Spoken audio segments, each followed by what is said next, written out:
নুরুল সহ আমাদের নেতাকর্মীরা আহত হয়েছেন এবং আজকে এই বিক্ষোভ সমাবেশ এবং সংহতি সমাবেশে বক্তব্য রাখার জন্য বিভিন্ন রাজনৈতিক দলের নেতৃবৃন্দরা উপস্থিত হয়েছেন। আজকে আমি নিজে ঢাকা মেডিকেলে গিয়েছিলাম, ডাক্তারদের সাথে কথা বলেছি। তারা বলেছেন নুরুল সংখ্যামুক্ত নন। নুরুল এখনো পর্যন্ত আইসিইউতে ভর্তি আছেন, তিনি কথা বলতে পারছেন না, তার নাক ফেটে গিয়েছে, তার চোখে আঘাত লেগেছে, তাকে সেনাবাহিনীর যে বুট জুতা সেই বুট জুতা দিয়ে এখানে তাড়ানো হয়েছে। আপনারা সাংবাদিক ভাইরা ইতিমধ্যে ভিডিও দেখেছেন।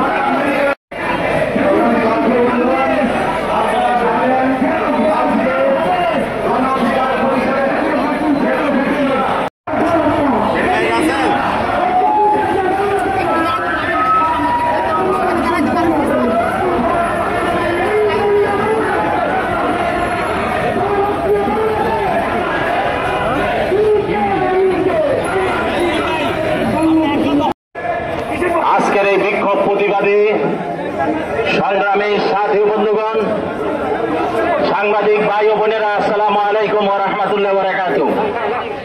আমরা গত 17 বছর যে ফ্যাসিজমের বিরুদ্ধে আমরা আন্দোলন সংগ্রাম করেছি, বিভিন্ন এই আওয়ামী লীগ ফ্যাসিজমের দ্বারা এবং এই জাতীয়বাদী সহ তাদের দোসররা সহ বিভিন্ন সময় এই নূরের পরে প্রায় 17 থেকে 18 বার হামলা করেছিল। কিন্তু আপনারা ইতিমধ্যে দেখতে পেয়েছেন